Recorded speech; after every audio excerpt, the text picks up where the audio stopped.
Begitulah kita menghargai kedua proklamator kita itu yang selama hidupnya terkenal sebagai Dwi Tunggal.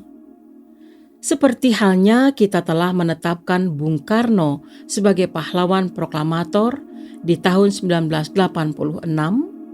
begitu pula lah penghargaan kita berikan kepada Bung Hatta, Pak Harto, tentang penghormatannya kepada Dwi Tunggal proklamator Indonesia dalam Soeharto, pikiran, ucapan, dan tindakan saya 1989.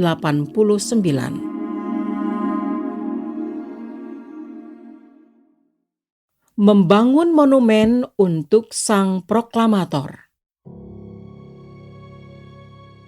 Sebuah monumen sesungguhnya dibangun sebagai pengingat dan bahkan peneguh akan suatu peristiwa atau tokoh. Karenanya, kehadiran sebuah monumen senantiasa menjadi pengait masa kini dengan masa silam. Demikian pula dengan monumen-monumen yang dibangun di sekitar kita. Diciptakan bukan untuk sebuah kesia-siaan.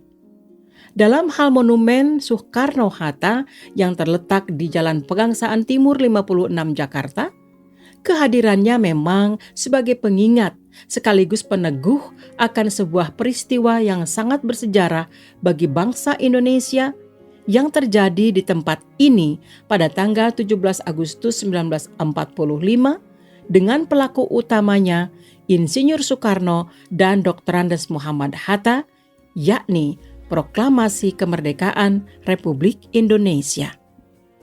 Pada mulanya di tempat ini terdapat rumah tinggal Bung Karno bersama keluarganya. Rumah yang sangat bersejarah itu pada tahun 1960 dibongkar atas usul Heng Ngantung, wali kota Jakarta saat itu, untuk dilakukan renovasi. Sayangnya, renovasi tak kunjung dilakukan. Selanjutnya, pada tanggal 1 Januari 1961, di lokasi ini, Presiden Soekarno melakukan pencangkulan pertama tanah untuk pembangunan tugu yang disebut Tugu Petir. Tugu ini berbentuk bulatan tinggi berkepala lambang petir. Sebenarnya, pada tanggal 17 Agustus 1946, sempat dibangun dan diresmikan sebuah tugu peringatan 1 tahun Republik Indonesia. Pada tugu ini terdapat tulisan yang dipahat di atas bahan marmer, "Atas Usaha Wanita Jakarta". Pada dinding sebaliknya ada tulisan naskah proklamasi dan peta Indonesia. Tugu peringatan diresmikan oleh Perdana Menteri Sultan Syahrir. Sayang, pada tanggal 15 Agustus 1960, tugu peringatan ini juga lenyap. Menurut pembuatnya, Dr. Randa Yos Mardani Tumbuhan, kala itu kelompok komunis memang tidak menyukai tugu peringatan tersebut. Namun bersama sejumlah pejuang wanita lainnya, Yos Masdani pada tahun 1968 mengusulkan kepada wali kota Jakarta agar monumen itu dibangun kembali. Usulan yang kemudian direalisasikan dengan dibangunnya Tugu Proklamasi yang peresmiannya dilakukan pada tanggal 17 Agustus 1972 oleh Menteri Penerangan Budiardjo. Pada tahap berikutnya, atas prakarsa dan gagasan Pak Harto tentang pentingnya mengingat dan menghormati peristiwa paling bersejarah bagi bangsa Indonesia ini, di lokasi bersejarah ini dibangunlah Monumen Soekarno-Hatta. Monumen terdiri atas patung Bung Karno yang tengah membacakan teks proklamasi didampingi Bung Hatta. Patung Bung Karno berketinggian 4,60 meter dan patung Bung Hatta tingginya 4,30 meter. Patung terbuat dari perunggu dan berat masing-masing 2 ton. Sementara itu, di antara kedua patung proklamator tersebut terdapat naskah proklamasi yang dibuat dengan perbesaran 200 kali dari aslinya. Dibuat dengan bahan perunggu, menghasilkan logam perunggu hingga 600 kg. Pada bagian belakang patung terdapat elemen estetik yang menambah keagungan monumen, terbuat dari beton bertulang yang dilapisi batu onik yang diambil dari Bojonegoro. Jumlah dan ukurannya sedemikian rupa melambangkan tanggal 17 Agustus 1945. Monumen dirancang oleh pematung terkenal Gregorius Sidarta Sugio dan Nyoman Nuwarta, keduanya dari ITB, serta Januarius Sumartono dari ASRI Yogyakarta. Ignatius Gardono Sugio bertindak sebagai pengecor logam untuk karya 3 dimensi dan Insinyur Budiono Surasno IAI sebagai pelaksana teknik. Pak Harto tidak hanya membangunkan monumen bagi Dwi Tunggal Proklamator Indonesia. Nama keduanya juga diabadikan pada Bandar Udara Internasional yang megah terhampar di Cengkareng, Banten. Bandara diresmikan oleh Presiden Soeharto pada 5 Juli 1985. Menurut Pak Harto, dirinya memberi nama Bandara Internasional ini dengan Soekarno-Hatta sebagai cara bangsa Indonesia menghormati dan memperkenalkan kepada dunia tentang dua tokoh yang tak terpisahkan. Sang proklamator yang telah berjasa memerdekakan bangsa dari belenggu penjajahan. Dalam perspektif yang sama, Pak Harto juga mendorong penggunaan nama Soekarno-Hatta sebagai nama jalan protokol ataupun jalan utama di kota-kota di seluruh Indonesia.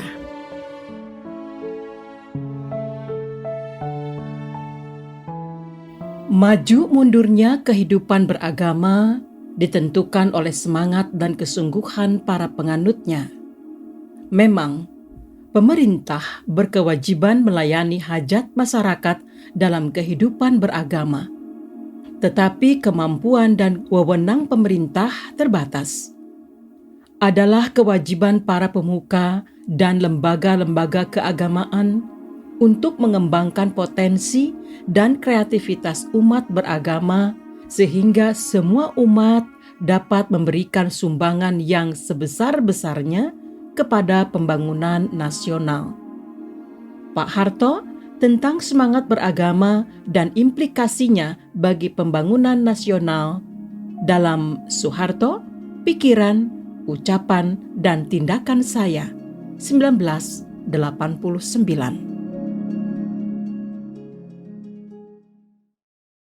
Mendirikan 999 masjid.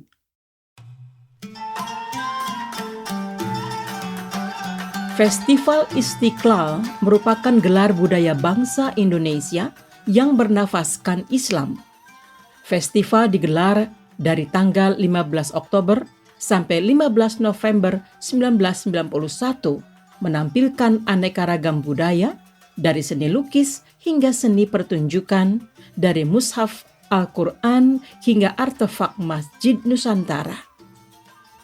Puluhan ribu pengunjung menyaksikan pesona festival ini. Pada festival ini pula, untuk pertama kalinya dirintis pembuatan Al-Quran Mushaf Istiqlal, sebuah kreasi seni iluminasi Al-Quran dengan bersumber kepada akar seni budaya Indonesia. Mushaf yang dihasilkan kelak dipamerkan pada Festival Istiqlal kedua yang berlangsung pada tahun 1995. Disebut Festival Istiqlal karena mengambil lokasi di Masjid Istiqlal, Jakarta, masjid terbesar di Asia Tenggara. Memang, Masjid Istiqlal selain menjadi pusat peribadatan, juga digunakan untuk berbagai aktivitas sosial, pendidikan, ekonomi, dan budaya. Festival Istiqlal seakan meneguhkan peran Masjid Istiqlal sebagai pusat kebudayaan Islam bangsa Indonesia masa kini. Bagi Pak Harto, perkembangan kehidupan umat beragama sangat bergantung pada umat beragama itu sendiri. Dikatakan oleh Pak Harto, maju mundurnya kehidupan beragama ditentukan oleh semangat dan kesungguhan para penganutnya. Memang, pemerintah berkewajiban melayani hajat masyarakat dalam kehidupan beragama, tetapi kemampuan dan wewenang pemerintah terbatas. Adalah kewajiban para pemuka dan lembaga-lembaga keagamaan untuk mengembangkan potensi dan kreativitas umat beragama sehingga semua umat dapat memberikan sumbangan yang sebesar-besarnya kepada pembangunan nasional. Dalam kerangka inilah dipahami bagaimana usaha besar Pak Harto membangun 999 masjid di seluruh Indonesia. Sebuah usaha yang dirintis sejak tahun 1982 melalui pendirian sebuah yayasan bernama Yayasan Amal Bakti Muslim Pancasila atau YAMP. Pak Harto memiliki tekad untuk membangun 999 masjid, namun secara pribadi tak memiliki dana yang dapat digunakan untuk mewujudkannya. Demikian juga negara tak punya cukup anggaran yang bisa secara khusus dialokasikan untuk itu. Tapi Pak Harto paham ada puluhan juta umat Islam yang menjadi pegawai negeri dan anggota ABRI di dalam lingkup kekuasaannya. Mereka punya komitmen kuat terhadap masjid sebagai sarana ibadah. Sesungguhnya, setiap muslim memimpikan dirinya kelak dapat mendirikan masjid. Maka Pak Harto pun menggerakkan para pegawai negeri melalui Korps Pegawai Republik Indonesia atau Korpri, disusul anggota ABRI untuk menyisihkan sedekah sedikit saja dari pendapatan mereka. Berkisar antara Rp50 hingga Rp1.000 setiap bulan. Untuk dikumpulkan secara nasional melalui YAMP. Selanjutnya, dibangunlah satu demi satu masjid-masjid berdasarkan aspirasi dari masyarakat setempat. Arsitektur masjid dibuat seragam untuk memudahkan proses pembangunan serta mengefisienkan biaya. Desain arsitektur masjid mengambil inspirasi dari Masjid Agung Demak yang dibangun oleh para wali Songo. Meski menghadapi kritik dari mereka yang tidak mengetahui, akhirnya masjid-masjid berhasil ditegakkan. Selama kurun waktu 1982 hingga 2007, berhasil dibangun 960 masjid di seluruh Indonesia. Masjid-masjid dibangun di komplek perumahan di desa-desa hingga pulau terpencil, termasuk beberapa masjid di luar negeri. Selain untuk masjid, dana digunakan untuk melatih dan mengirim para da'i ke wilayah-wilayah transmigrasi bekerja sama dengan Majelis Ulama Indonesia. Bahkan, meski pengumpulan dana dari anggota Korpri dan ABRI akhirnya dihentikan melalui instruksi Presiden B.J. Habibie, pembangunan masjid tetap dilakukan. Pada akhir tahun 2009, seluruh masjid yang diimpikan Pak Harto telah rampung. Sayang, sebelum masjid ke-999 diresmikan, Pak Harto telah berpulang ke hadirat Allah Subhanahu wa Ta'ala. Sesungguhnya, 999 masjid ini adalah buah karya besar seluruh umat Islam Indonesia. Pak Harto sekedar memperantarainya. Dengan demikian, seluruh lapisan, golongan, dan kekuatan bangsa kita akan dapat terhindar dari konflik-konflik batin dan ketegangan-ketegangan yang menjadi sumber perpecahan dan luka-luka bangsa. Saya ingatkan bahwa dengan Pancasila sebagai satu-satunya asas, tidak berarti kita mempersempit ruang gerak bagi kehidupan beragama di kalangan masyarakat kita. Dengan ini, tidak beralasan untuk khawatir bahwa Pancasila akan diagamakan atau agama akan dipancasilakan. Juga tidak perlu khawatir bahwa dengan Pancasila sebagai satu-satunya asas, maka kemerdekaan berserikat, berkumpul dan mengeluarkan pendapat lalu dibatasi. Kita semua telah berjanji bahwa semua semangat dan pasal Undang-Undang Dasar kita akan kita patuhi setulus-tulusnya. Sebab kita percaya bahwa dengan jalan itu kita harus tertib, teratur, tentram, dinamis, dan lestari sebagai bangsa. Pak Harto tentang filosofi penetapan Pancasila sebagai satu-satunya asas dalam Soeharto, Pikiran, Ucapan, dan Tindakan Saya 1989.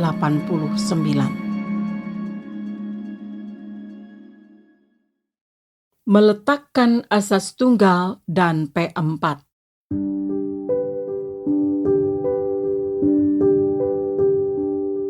Sebuah negara yang kokoh ibarat bangunan yang berdiri di atas fondasi yang kuat. Indonesia yang kokoh dibangun dengan fondasi diri yang kuat pula. Bersyukur para pendiri bangsa ini berhasil merumuskan sekaligus menetapkan jenis fondasi kenegaraannya. Sebuah fondasi yang berurat pada nilai-nilai yang tumbuh di halaman budaya masyarakatnya, yang berakar pada falsafah kehidupan rakyatnya. Sebuah fondasi yang disepakati mewujud pada 5 hal yang disebut Pancasila. Ketuhanan yang Maha Esa, kemanusiaan yang adil dan beradab, persatuan Indonesia, kerakyatan yang dipimpin oleh hikmat kebijaksanaan dalam permusyawaratan perwakilan, dan keadilan sosial bagi seluruh rakyat Indonesia. Sebuah formulasi yang lengkap merangkum seluruh nilai-nilai besar yang memang diperlukan untuk sebuah fondasi kehidupan berbangsa dan bernegara. Pancasila merupakan karya cipta paling berani dari bangsa Indonesia dalam wacana konsepsi dunia. Di tengah-tengah narasi-narasi besar ideologi yang begitu mempesona dan hampir banyak orang tak mampu melepaskan diri darinya, pendiri bangsa ini merumuskan ideologi sendiri. Meski harus diakui, sebagian kalangan bangsa Indonesia masih banyak yang tidak yakin dan bahkan mencurigai ideologi tersebut. Namun kesepakatan nasional telah diambil pada saat negara ini resmi berdiri. Bahwa untuk fondasinya, pilihan jatuh pada ideologi produksi dalam negeri. Sebuah pilihan berani dan penuh percaya diri yang harus dihormati. Maka, apa yang harus dilakukan setelah itu?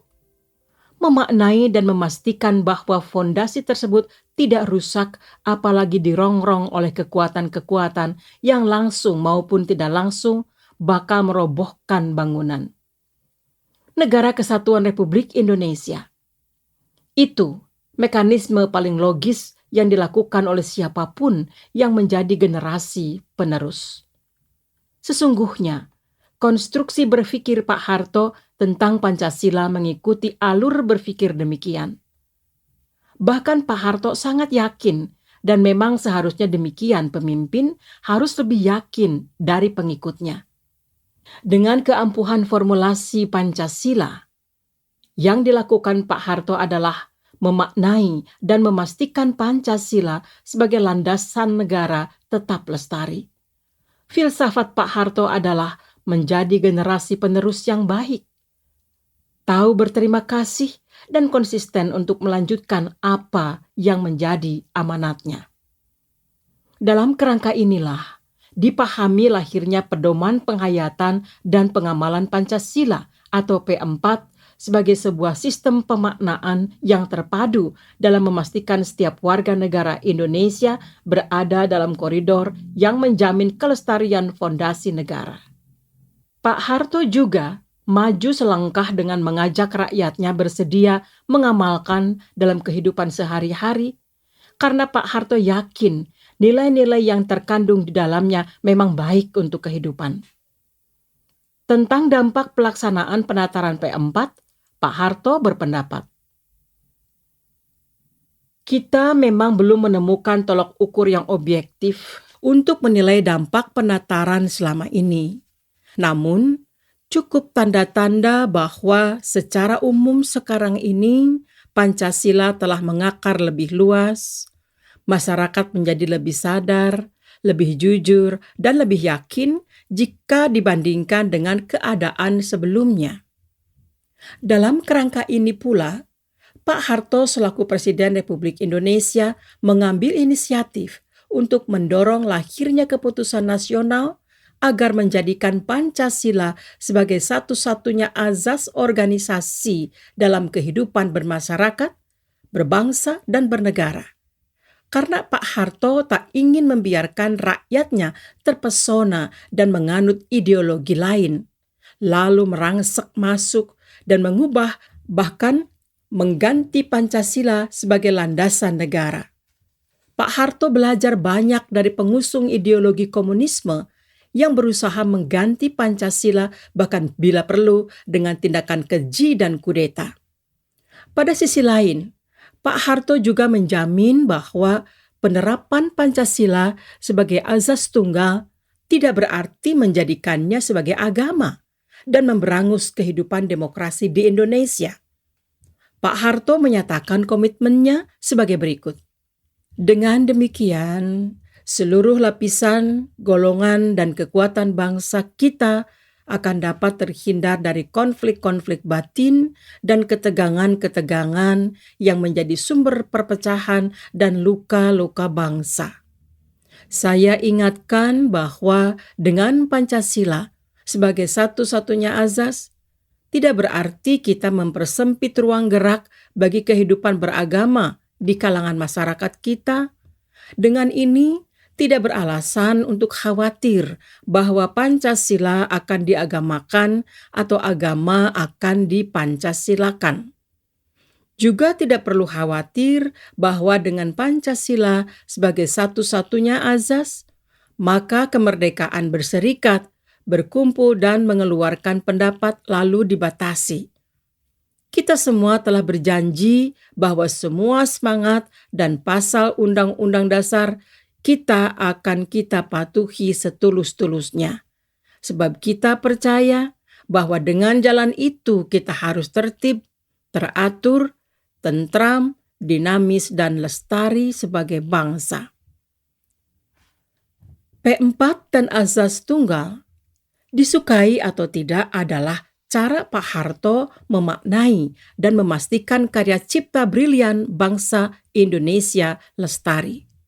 Sebuah cara yang telah membuat negara dan bangsa Indonesia tetap kokoh hingga kini.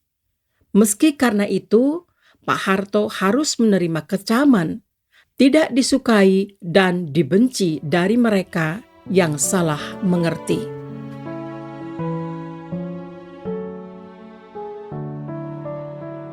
Dengarkan bagian selanjutnya hanya di channel Dengar Buku.